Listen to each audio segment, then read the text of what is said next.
사이다 무비튼. 이건 내가 이 아파트로 이사 오기 전의 이야기다. 할아버지는 예전부터 엄청난 땅을 소유하고 계셨다.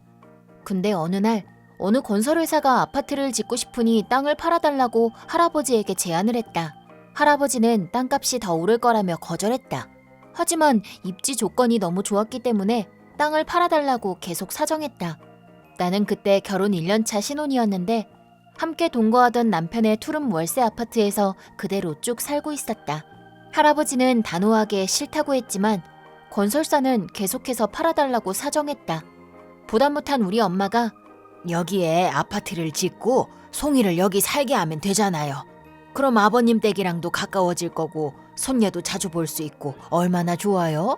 라며 할아버지와 나를 설득했다. 당시 우리는 할아버지 댁에서 차로 1시간 정도 거리에 살고 있었다. 게다가 나는 임신 중이라 곧 아기도 태어날 예정이었다. 그래서 전부터 남편에게 이 아파트도 좋긴 한데 아기가 태어나면 물건도 많아져서 집이 더 좁아질 것 같아. 좀 더 넓은 아파트로 이사 가면 안 될까? 지금 당신 직장이랑도 좀 멀잖아. 가까운 아파트로 한번 찾아볼까? 그래, 아기가 태어나면 이사할 여유도 없을 테니 태어나기 전에 포장이사로 이사해버리자. 그런 이야기를 했었다. 나는 옛날부터 할아버지의 사랑을 듬뿍 받고 자랐기 때문에 서로 집이 가까워지는 것도 새 아파트에 사는 것도 너무 기뻤다. 하지만 그래도 괜찮을까? 하는 마음도 있었다. 근데 사랑하는 할아버지는 손녀랑도 가까워질 테고 증손주도 볼 수 있겠구먼. 라고 하시며 엄마의 말에 마음이 움직이셨고 아주 흔쾌히 땅을 팔아버리셨다. 왜 지금까지 그렇게 완강하게 거절하셨는지 의문이 들 정도였다. 물론 건설사 측은 기뻐했다. 그리고 할아버지는 땅을 파는 조건으로 우리 가족을 아파트 최상층의 가장 좋은 호실에서 살게 해달라고 했다. 이번에 세워질 아파트의 최상층은 옥상도 소유할 수 있었기 때문에 바비큐도 할 수 있어서 매력적이었다.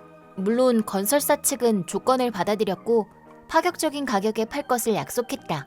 남편에게도 이 사실을 말했는데 직장이 지금보다 훨씬 가까워진다며 바로 오케이 했다. 오히려 그래도 되냐고 미안해했다. 하지만 할아버지는 남편도 마음에 들어 하셨기 때문에 좋아하셨다. 그렇게 아파트 공사가 시작됐다. 애초에 아파트의 입지가 좋았고 아파트도 근사했기 때문에 곧바로 입주가 완료됐다. 그때까진 좋았다. 근데 우리가 희망했던 최상층 호실이 우리도 모르는 사이에 이미 비싼 가격으로 팔려 있었다. 할아버지는 우리가 근처로 이사 오는 게 기쁘셨는지 우리 가족을 위해 새 가구를 배치해준다며 구매까지 해놓은 상태셨다. 게다가 이제 곧 태어날 아기를 위해 아기용품 등도 준비해주셨다. 그렇게 이사 준비를 다 해놨던 만큼 할아버지는 극대노하게 되시는데 장난해? 이야기가 다르잖아. 내 손주는 이미 이사 준비도 다 끝냈다고.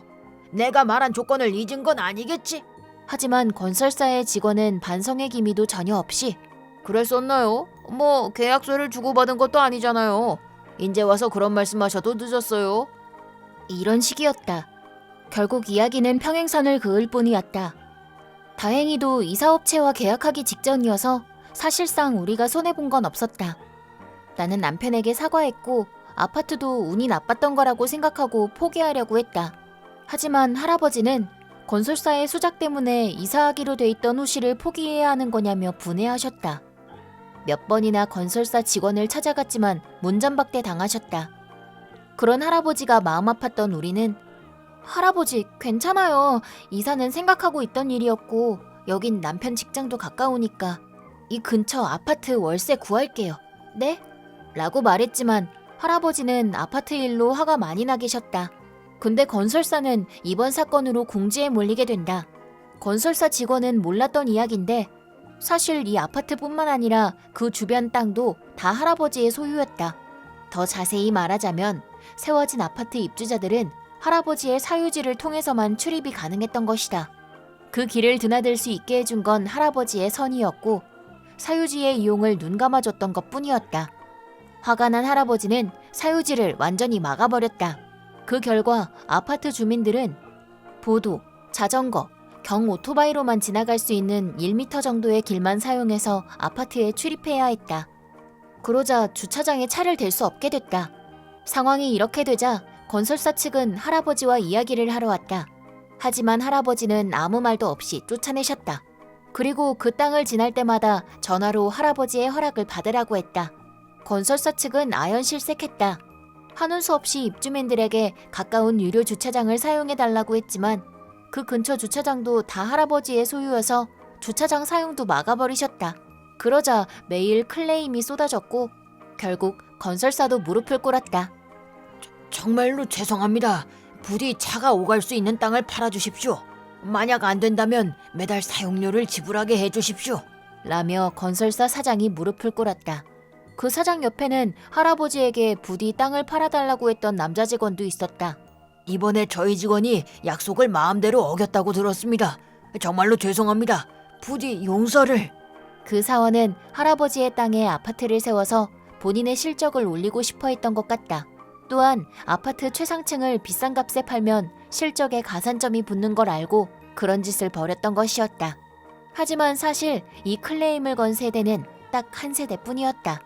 그건 바로 우리가 이사하려고 했던 아파트 최상층을 계약해 입주한 부부였다.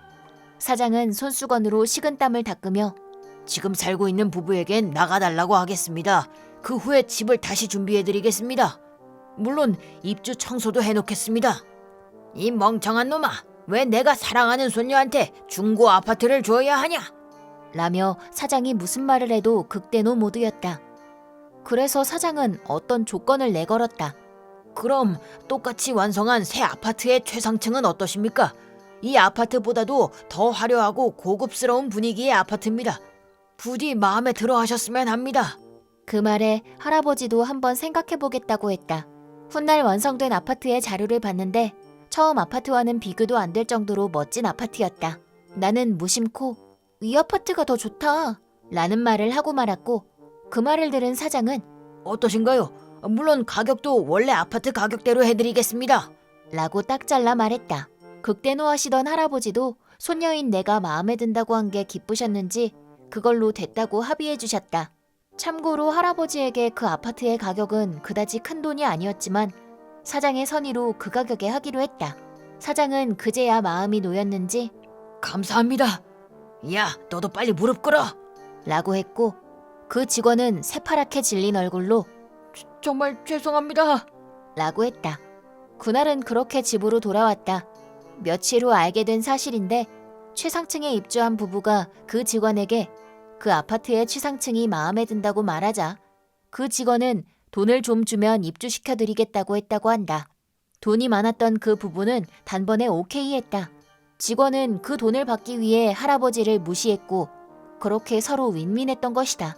할아버지는 그 사실을 어떤 정보통을 통해 알게 됐다.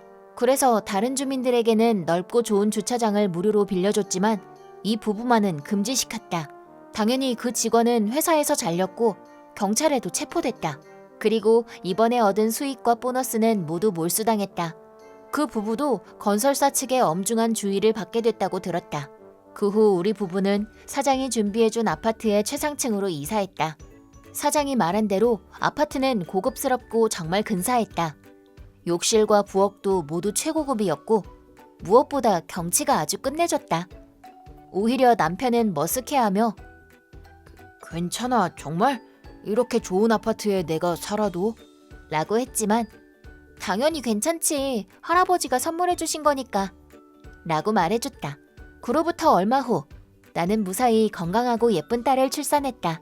내 예상대로 할아버지는 증손주 바보가 되셨고 항상 딸을 위해 선물을 사다 주신다. 내가 딸을 낳기 전 할아버지는 손녀인 나를 제일 예뻐해 주셨지만 그 자리를 이젠 딸에게 양보해야 했다. 너무나도 당연한 이야기지만. 이번 영상은 어떠셨나요? 재밌게 보셨다면 구독, 좋아요에 댓글까지 달아주시면 감사하겠습니다. 그럼 다음 영상에서 만나요.